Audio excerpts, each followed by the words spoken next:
You're listening to Chillworthy, a podcast where two best friends discuss mysteries, murders, and anything in between for your enjoyment. So if you're ready to hear some chilling and unsettling cases, you're in the right place. Happy listening. Hello, everybody, and welcome back to another episode of Chillworthy with Brent and Talia. Hello, chillers. So we are on episode 20, if you can believe it. I shan't.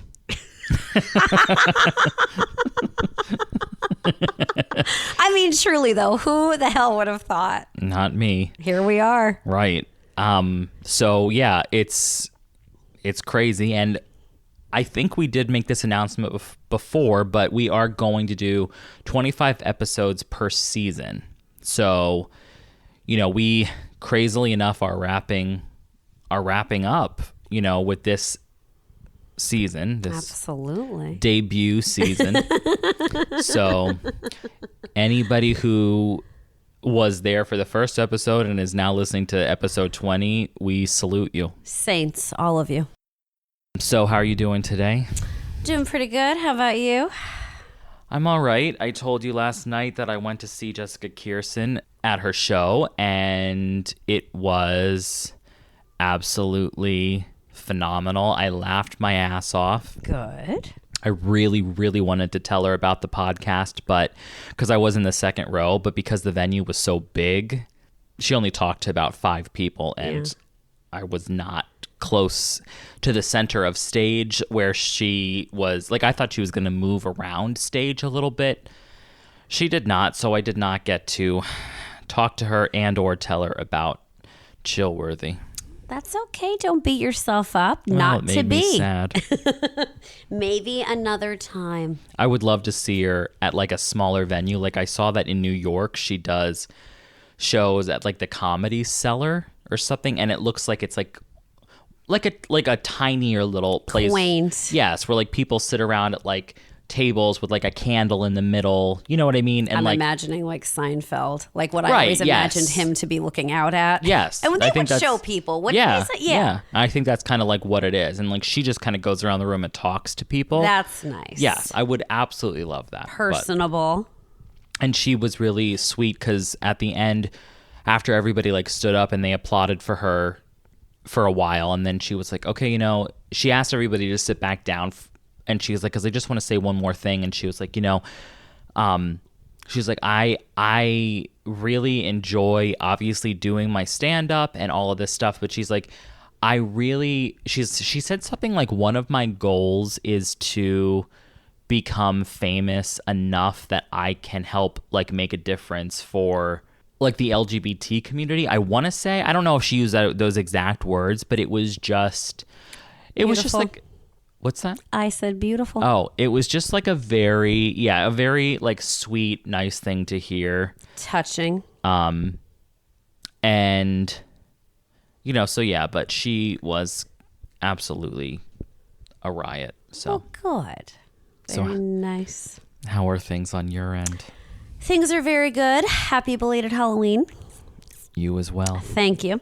I decided that I love when someone who you wouldn't expect to say it wishes you a happy Halloween. 2 instances this past week, and loved it. You mean like the mailman? No, but that also would have been nice. Right. Yeah, no. But just anyone who, you're not particularly close to, maybe you've never even met them before, seen them before, whatever, saying it in passing. The fact that they feel... Well, who was this? One was a neighbor. Oh, okay. And one was someone at work who I had never met, and we were like talking on the phone. Like, I contacted them. I had a question about something. Okay. I have no clue, what they look like. I never heard of them before that moment. And they felt the need to say it to me at the end. No, that's nice. It is. What a nice I agree. surprise. Yes. So now, favorite month is over. We are officially in November, which is, like we discussed before, one of the burrs. Still a nice month. It is. Yeah, it's a nice month. It's a, what's odd to me is, or I don't know, odd, but I get October, November, and December, like, all have a cozy kind of vibe to me. January and February do not have the same cozy kind of vibe. Like, I'm not saying I hate the months, Right. but there's something about being on the other side of the year then, like starting the year, where it's almost like January and February to me feel like you're waiting for spring to break through. I see what you're saying. Where October, November, and December are like this vibe of like you're inside, you know, candles are lit, there's cozy blankets happening, you're eating soup. Like, I just feel like there's a difference. I do see what you're saying. All 5 are very cozy to me, but I agree that there is a definite difference. I think, too, the holidays ending in the first 3 sort of Yes. play a part in this. And I think not so much January for me, maybe by end of February. I feel like that's when you're getting to, especially if there's been snow, like, okay, when are we going to start kind of having less of this? Like, when are things going to start sort of changing here and not being so frigid? Right. But this brings me to, with now October ending, and my major focus was to read spooky books in that month, and I totally failed. I sort of feel like I want to maybe not read cozy things, but not so much spooky mysteries necessarily. I'm not sure. Why are you looking at me? Like that? I'm not sure what you're even saying. Like that I really wanted to focus on spooky books for October and then maybe even some of November, but I just kind of didn't. And it was a shame. Yeah, but what are you saying you want to read now? Like maybe some cozy reads. Meaning the what? Like contemporary fiction. Ugh. Like not... We'll see, because I feel like let me stop you right there. Yeah. I feel like I do this and then I'm like, oh, I really want a mystery. Like I really want like a psychological thriller. So who knows how long this will last. But I did finally finish The London Seance Society. Delightful. Very sapphic. Very lovely. I didn't really care for any of the characters, but that's fine. You don't have to for it to be a nice book. I'm sure, Right. And I did start last evening, so I'm not far at all, Tell the Wolves I'm Home, which is delightful, takes place in the 80s. It's a coming-of-age story. Do you like those, coming-of-age? Not particularly. I thought so, but I wasn't positive. I love them. They're definitely like my top 3. I feel like I have a very narrow you thing do. of like, I want it to be magical or scary. Yes. That's basically it. Yeah. So this is 80s. It appears the only narrator is going to be this girl who's 14 at the time. She has a 16-year-old older sister and their uncle. They live in, I think it said Westchester, New York. And then their uncle, who is dying of AIDS, lives in Manhattan. And they go every Sunday to see him. And he's an artist. So again, I'm only on I want to say chapter 3 or 4, so it's super early on, but I am so sucked in and I feel like it's going to knock me out of my ass that it's going to be very a uplifting. sad one. Right, exactly. So it'll destroy me, but that's that. So stay tuned. Yeah, well, please keep us posted on that. You know I will. Anything else on that side of things? Yeah, no, I don't believe I have... anything else to say right now? I found a lovely spearmint tea yesterday. I would just I don't think we've ever talked about teas. Let's talk about that quickly. We haven't. Yeah. So I love, well, you go first. Favorite teas. And we're not just talking herbal. We're talking all. Yeah, of course. Well, right. I mean, I have a love for white tea. Of course. I think it's a very delicate taste. It has the most antioxidants of any tea, right. So I'm definitely a fan of that. When it comes to though the tea that I think is my favorite tasting, I mean, I love a nice English breakfast, a nice dark, bold, deep, kind of thing. And I mean, I've always been a fan of matcha, yes, so I'll make have. I've been putting a scoop of matcha in a mason jar, putting the lid on and then just shaking it up instead of having to blend it or you know what I mean? Like it's an easy way to kind of mix it all up real So quick. you do not use a mixer? No, then? I just shake it Yeah. like for like a minute, not even. And then it's all, it's all dispersed out. And then I fill the rest up with ice and pop a straw in and good to go. Right. I glitched there for a second. It happens. And actually I had seen on TikTok, I want to say, which is where I see almost everything, but that I wasn't aware that you can make, like, I didn't know that this was an acceptable thing to do. Let me say it like that. So everybody has heard of dirty chais, one assumes. I was just talking to my mom and my grandmother about this yesterday. Okay. So I saw that you can actually make a dirty matcha, which I never would have really thought about, but Right. apparently you can obviously make it at home, but I guess it's also Starbucks it's on the menu there, which I never have seen. Never but I've noticed. seen people, Starbucks baristas, making it.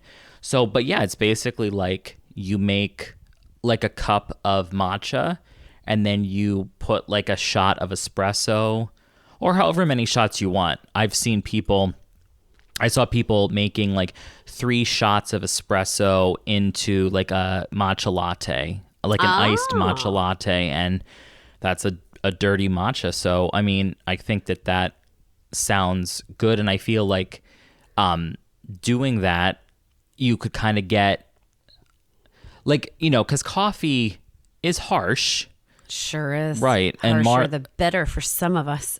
Well, right, but I mean like to your body, not just the taste. yeah. I'm saying Yes. like, it spikes up your Gasoline. like, right, like it just gives you like, makes everything start popping. And I feel like a little Matcha bit does the exact opposite. right, like matcha's gentle and super healthy. So like kind of balancing those two out together, I think could be kind of a nice thing that I would like to try. I have not tried it yet. No, I agree. And I would definitely be into trying it. I'm interested in the flavor because I love the flavor of coffee, as you know. Matcha, love that earthy, grassy flavor. I'm obsessed with that as well. So combining the two, I think would be Diabolical. magic. Yes. Now, your favorite tea would be Earl Grey. So I was also talking about that yesterday. So funny that you say this. I don't really care for it. I think it's very sweet. You don't like Earl Grey anymore. I'll have it, but except I haven't had it in I feel like about a year. It's just very sweet tasting to me. So I don't crave it. I haven't had a London Fog in forever. Ashley is obsessed with London Fogs. That's her drink. She gets them all the time. I never once get a whiff and like, oh my God, I haven't had one of them in a really long time. I would love that. Right. No. I mean, bergamot, I like the smell of quite a bit, but I've had a London Fog once or twice. It doesn't really draw me in very much. So. She gets less of the vanilla and less sweetener than, they would normally make it with. Yeah. Which I think helps, with it cuts the sweetness a little bit, but still, even just like an Earl Grey tea bag at home, because I always drink my tea black, no matter what kind it is, doesn't do anything lately. Yeah. So I've been on like mint, herbal tea, mint, overload. I do love a nice mint herbal tea for sure. It's so nice. And before I eat, I like to mix a black tea bag and a mint tea bag. And then after I eat, I like to drink mint, typically.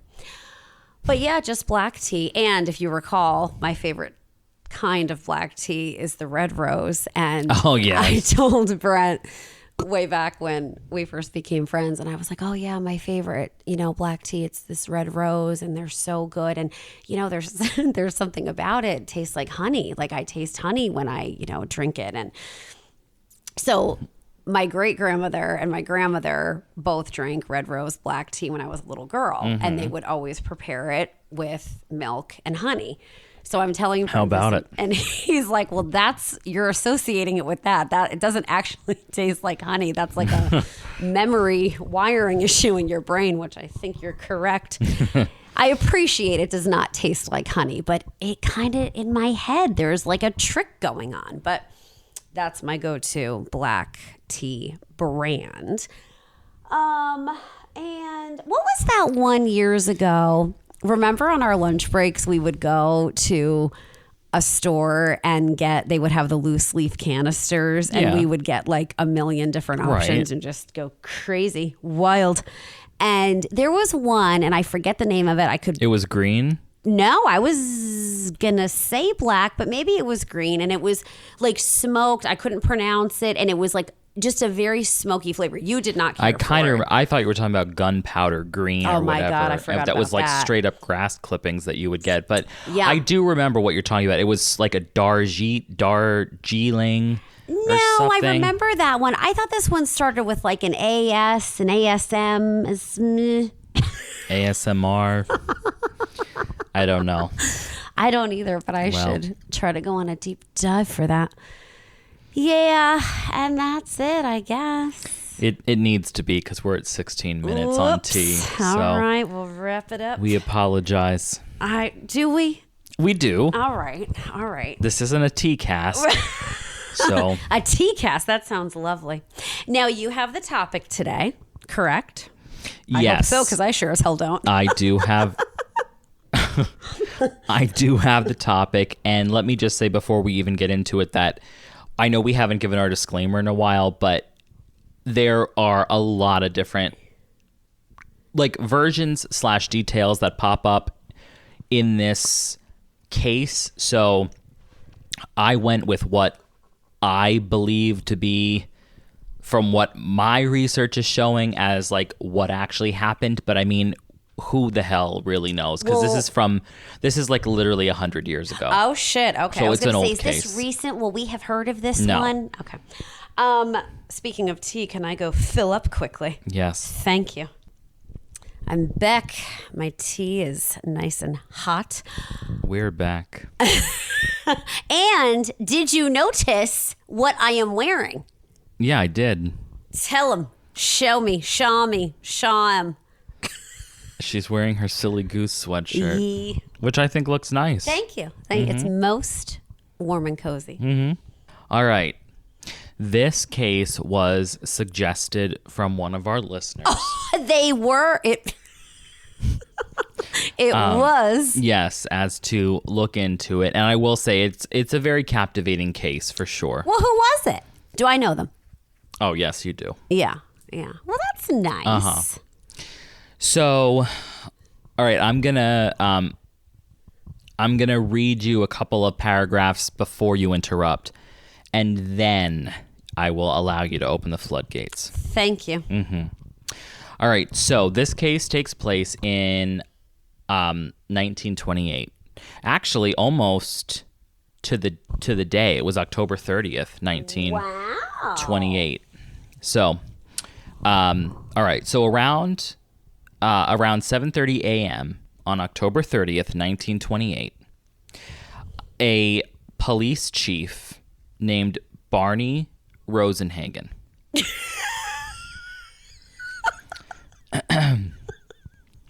I'm not even going to stop. The 62-year-old, he's 62. Oh, God love him.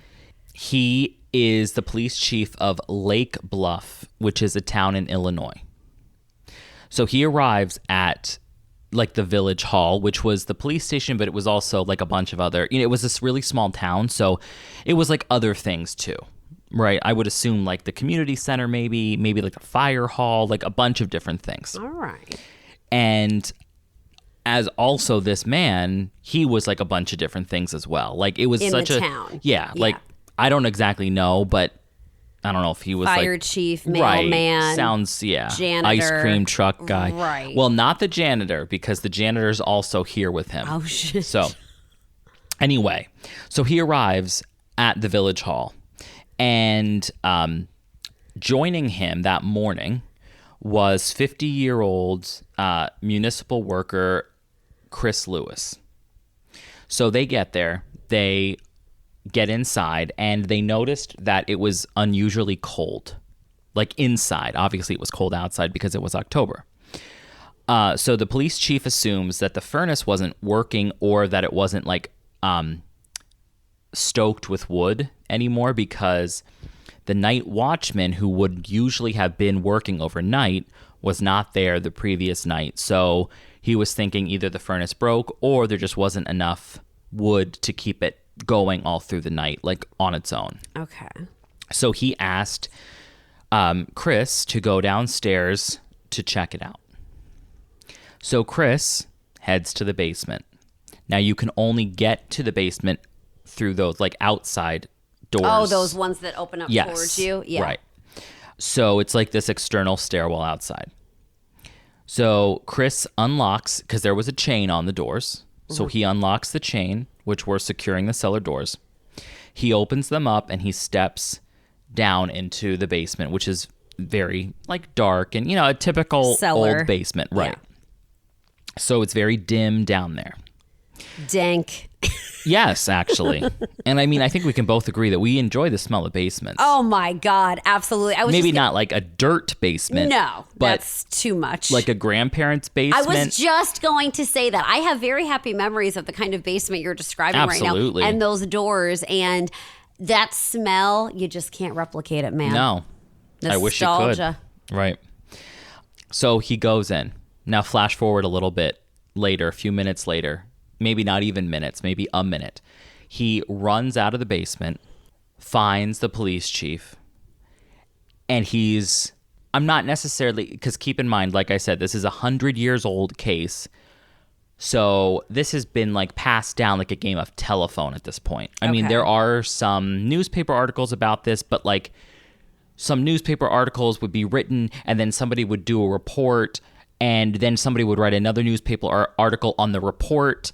And it's like, so that by the time that this stuff filters through time, who knows if he was in a state of shock or if he was just a little perturbed. But like I said, that's why there's a lot of different kind of versions of how this went down. But I'm going to tell you what I seem to have researched as to be what happened. So he runs out of the basement, finds the police chief. He is very shook up. He tells the police chief that he saw a ghost, quote unquote, in the basement, and that this ghost was waving at him. So the police chief is like, assumes that there's like an intruder in the basement or something. So he accompanies Chris back to the basement, which I would be like, no, you go. That's why we're not the police Right. chiefs. Absolutely. Well, absolutely. I'm saying though, the janitor man. Well, I was going freaking to call a deputy or something. But why was he having to go do, I guess you wouldn't normally think you'd run into anything in the basement. Because I was going to say, why right out of the gate was he doing this by himself? But. Well, I mean, especially if the basement was locked and it's like. Right. You're right. So I don't know. But I'm just saying if you're supposed to be like the municipal worker, like janitorial man, I mean. I'm out. Right. Like, let me go right. with the pine saw and you go deal with the ghost. But that's just me. He was a team player. Yeah, he was, and good for him. So anyway, they go back to investigate. So they step into the basement, and both of them see this figure in the corner. And the figure says to them, "I'm cold." So they get closer. Wow. Talk about bravery, and I'm not kidding. Of course, of course. And then the reality of the situation hits them. This is not a ghost. This is a woman who is naked and she is covered in burns, like really bad burns. So the police chief wraps her up in a blanket, which can you even imagine how painful that would be? No. And they call for an ambulance. Now you're allowed to speak, even though you've been speaking this whole time. I have. But now you're allowed to. What are your thoughts on that? I was going to initially say, before you told us that it was actually a woman, I was going to say how odd that two people are both seeing this ghost, hearing the ghost speak, like they're both experiencing the same experience. Like that, I feel like is typically not what occurs with a ghost sighting. Now makes much more sense that it was actually a human being. And refresh my memory now. What basement are we in? The town hall? Right. The police station basement. Oh. Okay. But like I said, it is like a town hall, I think, too. I mean, what is she doing in there? And why is she naked? The burns completely perplex me. I mean, I sort of feel like I'm suspicious of the police department. Okay. Well, but I mean, when I was like looking up this case and stuff, listening to this, I mean, that was so creepy to me. What was just described as there's this like lady just standing in a locked basement, naked with burns all over herself, like, and that this is real. Like, this isn't like a ghost apparition. I don't know. That seriously did give me chills. Yeah, I mean, it's certainly disturbing out of the gate. Yes. Right out of the gate. All right, so let's jump back into this. So this woman ends up being identified as 30-year-old Elfrieda Knaak, Knaak. And she was from a nearby town, which was called Deerfield. And I guess she was from like a pretty well-known family. So Elfrieda was one of 11 siblings born to Dr. Theodore Knaak and his wife, Elise. Dr. Knaak passed away in 1920, so that was 8 years prior to this, but he was a significant figure in Deerfield's history, and he was known for being the town's first doctor and founding their first pharmacy. Oh, wow. So, good for him. Right. Successful. Yes. So Elfrieda, and as you'll see why in a second, she has become known as the Furnace Girl. So Elfrieda was found in the furnace room of this basement, and I guess it contained 2 different furnaces. And as I said, she had severe burns. And when I say severe, we're talking like her hands and feet were burned to the first knuckle. Like disfigurement, like burned off. Fingers are gone. Fingers up to the first knuckle are gone, and you just see her bones. Insanity, right? And I'm wondering, whatever these circumstances were, I think it was in the Dyatlov 5 that we talked about when you're going through like extreme hypothermia, how you'll start to take your clothes off. I think you mean the Dyatlov Pass. I'm so sorry. What did I say? That's all right. The Dyatlov 5. That would be the Yuba County 5, I think. I think they were the 5. We've done a lot. I'm so sorry. Right. You're talking about hypothermia. Thank you. Yeah. Yes. And that, you will be disoriented and you'll take your clothes off because you start to overheat, even though you're totally not overheating. But that's what it made me think of. But I mean, and I'm wondering how much of this is even going to be known, like by the end of you telling the story, like how much we'll really know about her and how did she. Well, let's all find out together, shall we? So as I said, there were actually 2 furnaces in this basement, and I'm not sure how they determined this, but they determined that the main furnace was not the furnace that gave her the burns. It was the secondary heating unit, the secondary furnace where she got the burns. I don't know how they found this out, but they found this out. Okay. So, and what was odd about it was, yes, she was burned, but like the basement did not catch fire or anything. Like it wasn't like she was in a fire. Was it smoky? No. And her personal effects were with her. So her clothing was like nearby, fine. I think her clothing was by. I think her ID, like maybe a purse even, nothing was burned. So it wasn't like she had been caught in a fire, but she had been burned quite severely. So detectives did discover her watch, shoes, and handbag were scattered on the floor around the furnace room. Okay, wait, I do need to make a correction. I was wrong. Her clothes and winter coat were missing. So it was her personal effects, but not her actual clothes. Not even down there with her. No. What the heck? So among the furnace ashes, because they did look through the ashes, they found some small metal clasps, which they think came from like maybe her lingerie. Oh, I thought you were going to say her coat. No, well, I'm assuming like what would like Garters? No. Not like garters. a bross, like a Oh, bra true. I was strap or thinking something? those like pantyhose that would attach. I know what you're talking about. Too. I Yeah. mean, who knows? But something that didn't burn. Right. So, like I said, her injuries were extremely extensive. So But she was conscious, which I feel like is so insane, right. horrible. She had third-degree burns covering about 30% of her body. The intense heat had burned away at her fingers and toes completely, leaving her heel bones exposed. Horrible. No. The most severe burns were on her head, where it had been. So, P.S., by the way, when I said she wasn't in a fire, it's because she was using the furnace. Or I shouldn't say she, but the furnace was being used to burn her. So it's not like she was set on fire, but her body was being pressed against and into the furnace. I see. Okay. So just okay. Trying Thank to, you. yeah. Like I said, the most severe burns were on her head, where it had been positioned up against the hot coals of this furnace. There was also a burn on the back of her neck, and it was believed to match the furnace's edge, which suggested that her literal head had entered the small opening while she laid face up. I can't even imagine any of this. No, it's very gruesome. And obviously, so were there two exits? Like whoever was, like she was found One there by exit. herself. One exit that was locked. From That's the outside. how they got in. From the outside, right. Yeah. Right. So then whoever did this to her is out.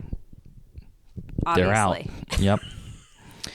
So now she goes to the hospital, obviously, and thankfully. So Elfrieda endures 3 days in the hospital, heavily sedated, and so she's kind of like in and out of consciousness. So detectives are hoping to uncover what obviously had led to these injuries and trying to make sense of what the hell took place that this happened at all. So, like I said, she's in and out of consciousness. So to their surprise, Elfrieda was saying some things. And the first things she started to say was she was taking responsibility for doing it herself. She was saying she did this to herself. Because, of course, they were saying, what happened to you? Who did this? She said, it was me. I did it.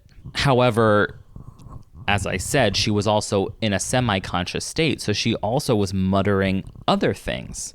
And one of these things that she kept saying was, oh, hitch, my hitch.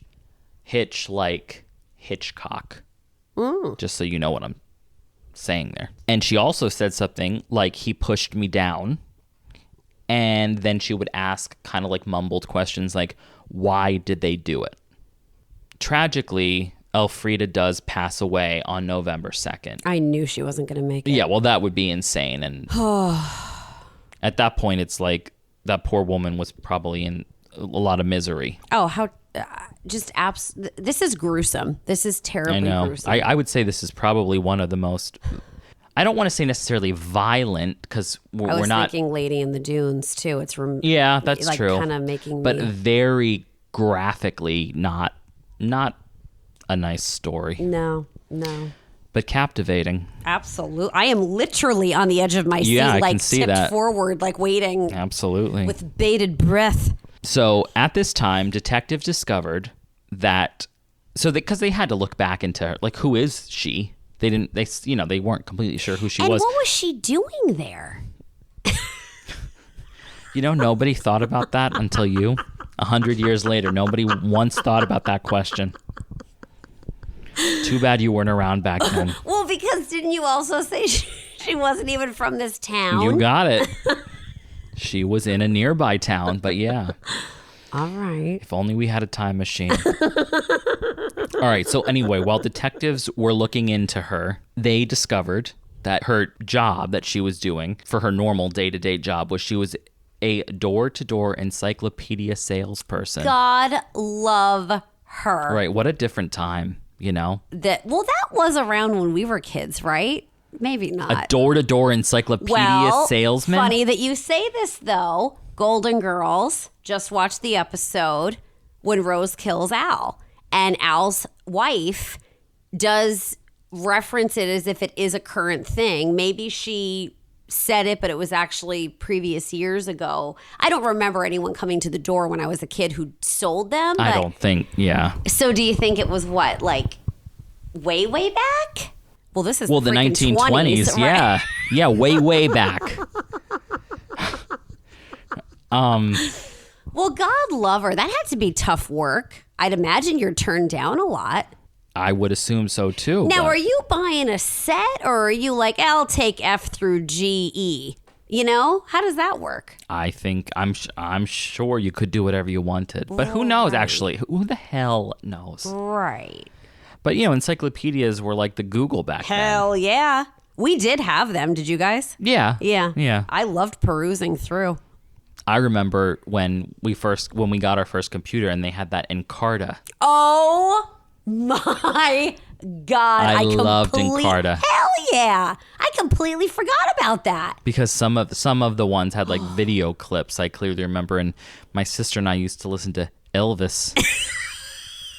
What a time to be alive. Hell yeah, man. Oh my gosh. Oh. This is so nice, isn't it? For us. All right, so she was the salesperson. Okay. So on October 29th, she leaves her home in Deerfield for a work conference in Chicago. Wow. So the conference ends around 6:30 that evening. And Elfrieda apparently calls her family and that she would be home around 7 that evening. And if the conference ended at 6:30, that means that Deerfield could not have been very far from Chicago. I was thinking that as well. Also, am I crazy? But yes.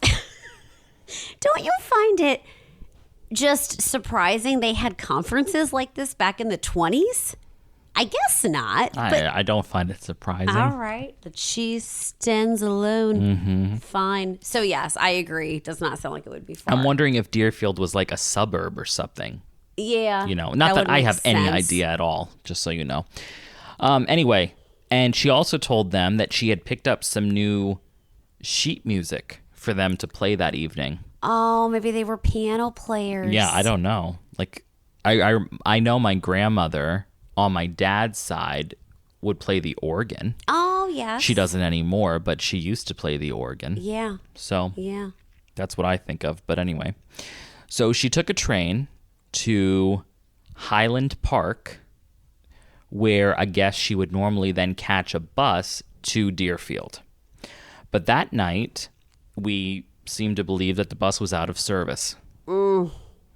So instead, she buys a ticket to Lake Bluff, and she gets off at at the Village Hall. She gets off at the stop where the Village Hall is. No, wait a minute. Where is Lake Bluff, though? Which I guess Apparently, it's a neighboring town to Deerfield, which apparently is very damn close to Chicago. But again, I don't totally understand the geography of this, but everything seems pretty close. On the up and up. Right. Well, I don't know on the up and up, but... Well, if she... A hop, skip, and a jump away from all these other places, from what it sounds like. Right.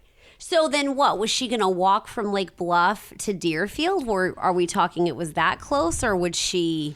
I don't think it was that close, but I can't say what was in her mind. Fine. I can't. Thank you. Absolutely. They continued to dig deeper, which I'm surprised they would, because you weren't around to tell them. But no, I was not there to give directives. Right. So they decided that they were going to, again, find out a little bit more about why she might have even been going to Lake Bluff. And they discovered that she had been taking speech classes, and I guess speech classes meaning like to be an actress. Right. Like a voice coach. Right. Yeah. With a Lake Bluff resident. And this resident was a 45-year-old man, and his name was Charles Hitchcock. Get the hell out of here. I was going to say Hitch at first, and then I thought, I don't know if that's a last name. Well, he went by Hitch. Oh, hence her mutterings. Hence, ergo. Now, wait. How old did you say he is? 45. And how old was she? How old? Was she 30? I was going to say 20s, but I obviously can't remember, so that's why I'm double checking. 30. Oh, okay. Yeah. All right. So he lives there. He lives in Lake Bluff, yeah.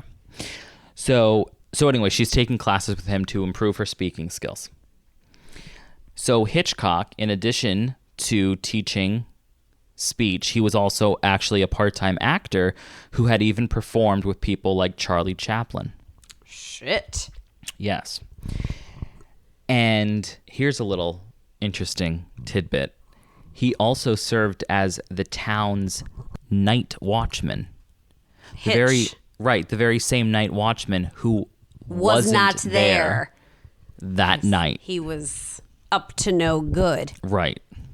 Well, we don't know that, but I'm just saying, what are the odds that this man also was there, like worked in that building overnight, and this woman ends up in that building? Like, I mean... Well, no, wait a minute. But he was off duty that night or the previous night? He was off duty that night. This night in question. He was not there. And when I say off, I don't want to say off duty because it wasn't like he was scheduled off, but we'll get into why he wasn't there. Well, I think we know what he was up to. Well, I don't think we do, actually. Okay. But so anyway, like I said, he served as the town's night watchman and the police radio operator. Sounds like So it could lots be of people nice. with lots of different stations. Yes. And he lived just 2 blocks from the town hall. And as I said, he would have been scheduled to be on duty October 29th if everything was fine with him. We'll say that for right now.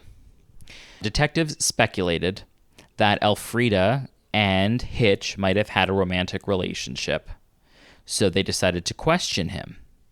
Now, Hitch adamantly says no. No romantic connection. No. He says, nope. You know, Student only. Right. She was my student. We were doing speech classes. Is that what they call it? Blah, blah, blah.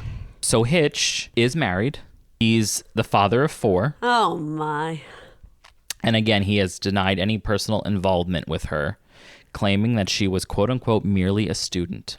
So now his alibi, which apparently does check out, was that the reason he wasn't working was because he had just broken his ankle the day before or 2 days before. So he could not work. He couldn't leave the house. And this was checked. Like, they saw the x-rays. They saw him. His ankle was indeed broke. And before you say, well, I don't know about... Well, the doctor said if he would have walked those 2 blocks to the town hall with a broken ankle, because they checked, whenever they checked, which would have been within a few days, the doctor said his ankle would have been severely swollen had he done that. And his ankle was not swollen, so I'm just saying, Not consistent. take it with as him. you will, but this is what's being reported. Okay. Side note I have here, which I found to be just amusing for no other reason. But I guess the Chicago Tribune wrote a bunch of articles about this happening, and that's how she got the name the Furnace Girl, because they were referring to her as this. But I saw a quote in here that they said Hitchcock is no Apollo in real life. I thought that's a little harsh, but much of the good looks that once were his have disappeared. Jeez, So- they went right for the jugular. Right. They're blunt as a spoon. What? And what does that have to do with the price of eggs? His looks, when these articles are about her missing. I guess they're trying to say, hey, he wasn't even hot, so she wasn't having an affair with him. Who knows? Like he's not actually a Casanova. Right, I guess not. Okay. So Hitch's wife, Estelle, she defends his innocence, but she couldn't verify his whereabouts for the entire evening because she was a bookkeeper, which reminds me of Bob Cratchit. Yes. And whenever I think of Bob Cratchit, I think of Kermit the Frog. Kermit the Frog here. I think Which actually Gonzo, yeah. now we're, not that I'm ready to do this until I know after exactly what Thanksgiving, you're but we're gonna say. approaching that now of like Christmas Carol. absolutely. God, the Muppets Christmas Carol is the best version they've ever created. Anyway. Yeah. So she told the police she was a bookkeeper. She was working late at the Highland Park music store. And when she returned, Charles was already asleep. So now the detectives decide that they're going to expand their search. Now, before they expand their search, I do want to say that regardless of the fact that Hitch had a broken ankle, apparently he could not have made it there on his own. And if he did, it would have been obvious that he did this. They still took him to visit Elfrieda in the hospital because they wanted to see what their interaction was going to be like. I am highly impressed for the 20s. Well, seems to be better than the 2020s.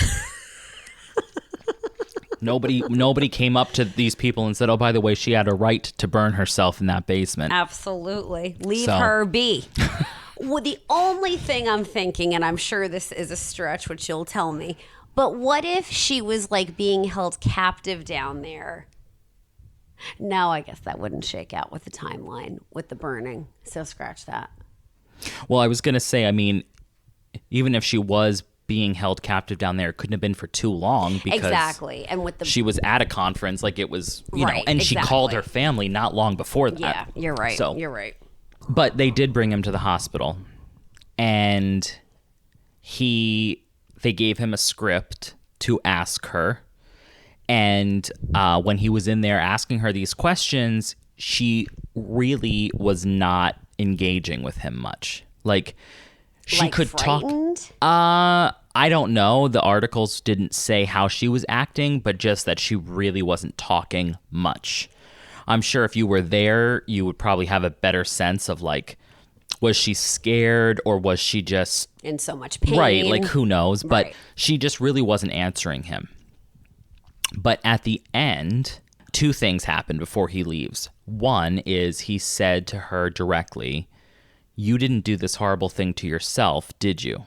And apparently she said no. This is to him.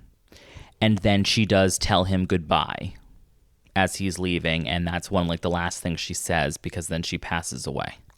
Now, he left the room and told everybody what was said, or there was a police officer in there? I'm not sure, but I think there must have been a police officer in there or somebody because you can't take his word for right. it. And how could you give him a script and then know he's following it if nobody's listening? Exactly. Even if they're listening at the door. I mean, somebody Exactly. should be getting their eyes on this, one would Agreed. assume. So now they expand their search. Detectives interviewed anyone with a potential link to Elfrieda. So among these people, there was a violin teacher who shared a studio with Charles Hitch. Oh. And there was also a spiritualist who had visited Elfrieda at the hospital. But there was no hard evidence linking either of these people to like the crime or anything like that. So detectives are wondering, was there, somebody who did this to her, or is she telling the truth even in this crazy state where she's like, I did this to myself? I don't know how you would physically be capable, like your body's natural reaction to pain, no less a burn, Yes, and that was brought up many times. Yeah, like a furnace burn. Like you could not stay against that if you wanted to. Because, well, and the thing is that there are newspaper photographs of like a reporter, like a female reporter in the basement there, and they're trying to like recreate the position Elfrieda would have had to stand in on her own to give herself these burns. And while you could do it, the woman you would have, for her feet, for example, the coils where the burns matched up, she would have had to stand, from what I understand, with the furnace behind her. She would have had to lift. She would have been standing on one foot. She would have had to lift one of her other feet, like bend it backwards. Like a contortionist. Well, not necessarily, but I mean, not Comfortably. Right, not totally comfortably, but bend it backwards underneath so that the sole of her foot would then go on basically the underside of the top, like where the fire would burn. So like she'd put it in the opening of the furnace and press it to the ceiling of that. Sounds overcomplicated. Well, yes, but not only that, but then she would have to switch her feet. So then she'd be standing on this severely burned foot while she's burning the other foot. Right. Like you said, I mean, your body has a self-preservation instinct. So unless she was completely drugged up or something. True, I didn't think of that. The concept of her being able to do this of her own free will, like, that's a stretch.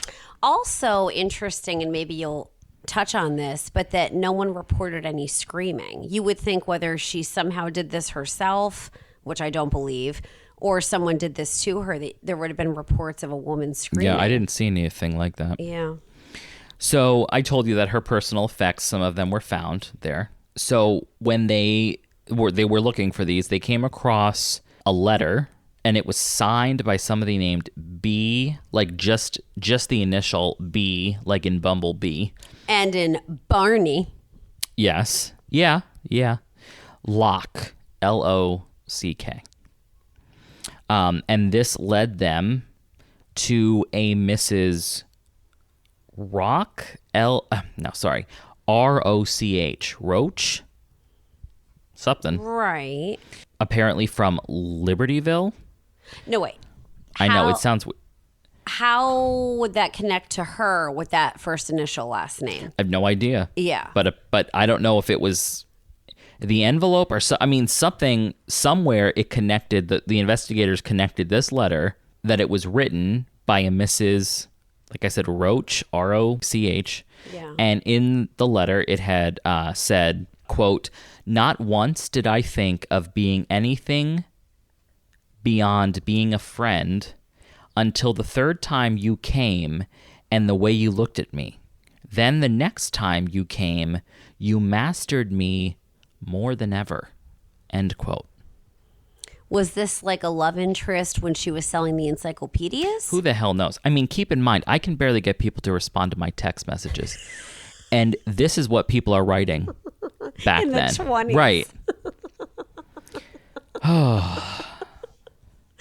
If anybody would ever say I mastered them with a look, I'd be thrilled. But this isn't about me. Right. So no, wait. This was found at the scene. It said it was found in her personal effects. At the scene, though. I do not know that. Okay. But thank you for pressing me on that multiple times. I didn't. It's like a sporting event. It's like a... what's that called? What's that Spurring. scene? Yeah, the scene from The Parent Trap where they keep slapping each other with those swords. I only know the original Parent Trap. I don't know the one from when we were kids. The Lindsay Lohan. Right. I've never They didn't do that in the original? Hell no. What is that called, though? It's not jousting. Where you put on that mask? Yes. What I know is it's that? in the Olympics. I should know this. Cribbing? No. I know it. I know it. It's not sparring. You're right. Hold on. Let me... Hold, please. Okay, we are back. It is called fencing, which, shame on us, we both knew. Yeah. What a shame. But, so anyway, yes, what you were pressing me on, I don't think it was found, or I don't know. I don't know if it was found in the basement or if it was found in her home, because they did search her home, like I believe she lived with her family, but they searched her room. So it could have been in either one of those places. Okay. So, all right. I'm just thinking in my head. All right. So with this letter, they question Mrs. Roach. Right. And she denied any romantic involvement. And she claimed that their relationship was based purely on a shared interest in spiritualism. But what was the context of the letter? What was she referring to? Did anybody ask her that? I don't know. I don't have that information, sadly. Fine. I don't believe her. I thought you were going to say I don't believe you. So then there was another woman, Marie Mueller. And this woman was Elfrieda's best friend. And Marie also admitted that she had romantic feelings for Hitch. That Marie did? Yes. Okay. However, police could find no evidence linking either of these women to the incident of that night in the basement. Okay. So with no additional leads, investigators turned their focus back to the theory that Elfrieda may have been responsible for her own injuries. So they go and search her home, looking for, like I said, in her bedroom specifically, looking for any kind of clues as to if she would have done this to herself, like why or whatever. So they find a book on one of her bookshelves titled Christ in You. And inside, someone, which we assume was Elfrieda, underlines a specific passage that says, quote, "As you unfold in the consciousness of God, many inexplicable things become clear. One is the purifying power of pain. This is the process called the refiner's fire," end quote. Now, this makes me wonder if she did do this to herself, but how is that physically possible? To have the will to hold yourself against that furnace to be burned? I don't know. So, her death was officially labeled a suicide at this point.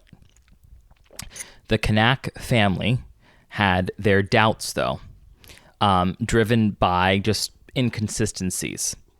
Alongside her unusual injuries, detectives found unexplained bloodstains on both sides of the furnace room door, which I'm assuming is the door that they mean that opens from the ground. Right. Right. So, and now this is the thing I forgot. Not that it wasn't important necessarily in the beginning to say this, but I just feel like this would be something that would blow your mind, and sort of does blow mine too. But people were questioning, well, like, who had access to this building? I mean, who had the keys to this, you know? And apparently, back then at this time anyway, there were like 15 keys that were just unaccounted for. They could have been anywhere with anybody. So people were just handing out keys like pancakes at a pancake breakfast. You know what I mean? Anarchy. That is extremely unsettling to me. There's no order in that whatsoever. Absolutely not. So anyway, Chris, who was the maintenance worker, the one who discovered Elfrieda in the furnace room, he had a key to access it. But like I said, I mean, there were keys just out there floating around. So it's not like it was a very tight ship. No, and he should have had a key. I feel like, Sally Sue down the road, who had no business having one, not that Sally Sue had anything to do with this, but who knows where these keys were ending up. Exactly. So the family, like I said, because they were seeking more clarification and answers, they ended up hiring a private investigator. And it wasn't only the family that had these like lingering suspicions that something wasn't adding up. Dr. Arthur Rissinger, who had treated Elfrieda in the hospital, he also voiced his suspicions about her injuries. And this is what he said to the investigators. Quote, "To accept her story, you'd have to believe that she put her right foot into the furnace and held it there for several minutes. Then, somehow, she stood on that burned foot to place her other foot in the fire, after which, balancing on both burned feet, she managed to place her head and arms in the fire while she was upside down. The pain would have been beyond excruciating," end quote. Yeah, completely unbearable. I mean, none of that sounds right to me. And I did just have a thought though, like whoever, I believe somebody was doing this to her, whoever that is, you would think they would have been potentially burned. Not as badly as her, but that they would have some maybe minor burns. Right. I don't know. Maybe that's where the blood came from. Good call. So despite their efforts, the private investigator was unable to find conclusive evidence that would challenge, though, the official ruling of suicide. So in the months following her death, several people actually came forward claiming responsibility for Elfrieda's death. Several people. Shami. So among them were a wealthy family's chauffeur. Another one was a self-proclaimed occultist. And the last one was a man claiming to be an Egyptian hypnotist.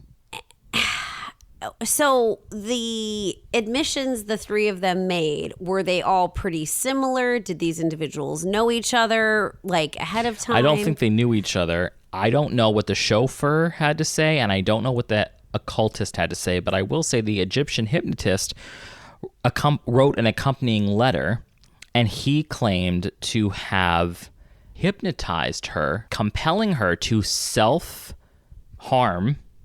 in an attempt to cure her infatuation with Charles Hitchcock. Interesting he would even be saying that she was infatuated by Hitchcock. Right, and I don't have it written down here, but what I remember is like he was basically saying that there was like or somebody was saying that there was like a purification ritual through fire, and that's what they were trying to do to, I guess, break this desire she had for this man, I guess. So he said he persuaded her to burn herself to eliminate her secret love for Hitch. But this letter, and it was an anonymous letter, meaning he was saying he was an Egyptian hypnotist, but he didn't give like where to be found or who he was. So it was an anonymous letter, and this was investigated by authorities, and despite efforts to trace its origin, the investigation yielded no concrete leads, and the letter's authenticity remained unverified. Why even write the letter then? Exactly. At this point. But I mean, I guess for closure, I suppose, for people, I don't know. That's strange. Yeah. So 14 years after Elfrieda's death, if you recall, I said her best friend was named Marie. Also infatuated with Hitch. Right. Speaking of that, Marie married Charles Hitchcock. So who knows what the hell happened to his first wife? I don't have that information. And the 4 kids. Well, I guess they still are around. That would be okay. Right. Yeah. So Charles passed away in 1964. Marie's niece disclosed that Marie had confided in her about a past romantic involvement between herself, meaning Marie, Elfrieda, and Charles. So basically, when he kept saying, no, we were never anything but student and teacher, I think there's some high doubt there that was true, that there wasn't any type of romantic connection. Again, purely because, if you think about it this way, if they were just student and teacher, unless he was giving her lessons. What kind of lessons? In voice lessons. Oh. In the police station. Why would she go to the police station where he just so happened to be, where she thought he would be working overnight? Right. And even if these lessons were happening there, that's very inappropriate and strange. In the middle of the night, right. Like, come on. But what you just said a few minutes ago, when you talked about Marie and the niece, you're saying Marie said that she, Elfrieda, and Hitch were basically a throuple. Not a throuple, but in like a love triangle. Oh, Yeah. Okay, got it. So her niece also said that Marie hinted that she knew more about the circumstances surrounding Elfrieda's death, but she chose not to divulge the details. However, once again, without any evidence, these claims remain unverified, leaving another layer of this mystery completely unsolved. And that's it? This is the end of the story? As far as I'm aware, it is. Wow. Well, I don't know, man. I mean, I'm thinking the fact that we know that Marie did end up, first of all, admitted that she had the love interest, then later on in years ended up marrying Hitch, admitted to the love triangle situation. It makes me think they wanted to get rid of her. Somebody wanted to get rid of Elfrieda. And I feel like they were potentially behind it. Well, do you think, I was wondering though, do you think Hitch himself would care? Like, I could see why Marie would care. Well, I was going to say, the fact that Hitch wasn't working that night should have been. Could that have given Marie access to the building, keys, knowledge because of maybe things he told her? She got the key from him. Maybe he knew, maybe he didn't. She knew solidly he wouldn't be there, and that she essentially killed her friend. And I'm still like, I'm very confused on the burning though, because I'm thinking, okay, she could have lured her down there. Why was Elfrieda naked though? Why? I take back my whole hypothermia theory when this all started. Like, that could have been why. Like, that's obviously not what's going on here. But I don't know. And then would another woman be able to forcefully, like, I'm imagining the strength and not aggression, adrenaline that Elfrieda would have had to like save herself, save her life, like with whoever's trying to get her into this fight. And what a way to try to kill someone. I mean, there are simpler ways. Exactly. And why did you leave her if she wasn't dead? I mean, good call. There's a lot of weird things. And if it was suicide, once again, I mean, there's probably easier ways than ritualistically burning yourself. Yeah, I don't think that's the case at all. And I'm even wondering if that whole thing with that book and those underlined sections was like planted. Well, I was going to say the kind of the opposite. I was thinking, I wonder if that book with those sections and the fact that not only religion but spiritualism came up multiple times with sources as well as people who were interested in it. I'm wondering if like was somebody, maybe like some type of fanatic, trying to do what this book was saying, like almost like not against Elfrieda's will, but with her, almost like with her permission in a way, like accompanying her in the basement, helping her get into these positions, helping / forcing when her body no longer wanted to burn herself. Because at the end of the day, the thing is, if we can say Elfrieda ended up in that basement of her own free will and she decided that she was going to burn herself all over, who the hell locked her in there? Yeah. I mean, there wasn't any, I didn't read anything about any broken windows or like that she would get in a different way. So true. And if there was blood on the outside of the door, whose blood was, even if it was Elfrieda's blood, well, somebody still had to touch her and then touch the door to transfer it. Right, while they were leaving and locking it up. So like, agreed. There's just, and I don't know, I mean, the hypnotist person, I mean, sure, it sounds kind of like very fantastical, I guess, but you've said multiple times throughout this thing that, you know, your body would fight that pain unless, I mean, look, I don't know if hypnotism is real. I was going to ask you if you believe in that. It's like, as much as I would love to know, I would be so scared to be hypnotized. Oh, 1,000%. So, but I would love to know if it is real. So I guess, I don't know. But I'm saying if it is real, that could be an explanation as to how, you know, if he hypnotized her to not feel pain or something, and they went through this ritual, and because the thing is, if the point of the ritual was to not have this, I mean, that's quite an extreme way to get rid of a crush on somebody, let's say. But let's pretend if that was the goal, that would make sense why the person didn't kill her, because the goal wasn't to die. You know what I mean? Good point. I mean, I'm just saying. Good point. I don't know. The yelling out of Hitch's name. So not my first thought, but my head went to like, oh, he had to have been on the other side of things. She's pleading with him for her life kind of thing. Or do you think if he was not involved, she's, you know, in her sedated / you know, she's in a coma before she passes away. Do you think she was saying it more like you would maybe be uttering the name of the person you love, the person who is a comfort to you? Like you're literally dying and you're in a Right, or terrible just state. wanting him. Right, Like exactly. calling for him. I mean, yeah, who knows? Exactly. But that's basically the case. And That was wild. yeah, it was wild. Yeah. Well, good job. Good choice on a topic. Good suggestion from our chiller who Yes, thank you, brought it up. listener. Yes. Yes. So, Ooh, that was just Chillworthy. yes. Yeah, So you think you're going next time? I shall be. All right. Well, we all wait with bated breath. I know. Buckle up. It's going to be a sad one. Oh, I already know which one it's going to be. And I was going to attempt to have everything ready to go for this week. But as you can see, I didn't.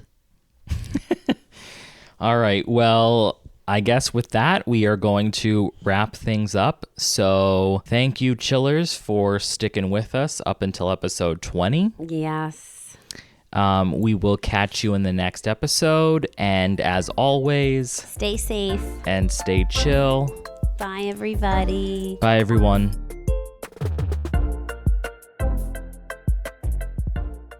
You've just listened to Chillworthy. Thank you for joining us on this latest episode. While we strive to keep our discussions engaging and lighthearted, we also wanted to take a moment to acknowledge the real lives and events that are at the heart of these stories. We try to approach each topic with a sense of curiosity and respect, fully aware of the impact these events have had on the individuals and their loved ones. Our goal is to honor their memories by keeping their stories alive and shedding light on the mysteries that surround them. If you enjoyed this episode, please remember to subscribe, rate, and leave a review, and don't forget to join us on the next episode of Chillworthy.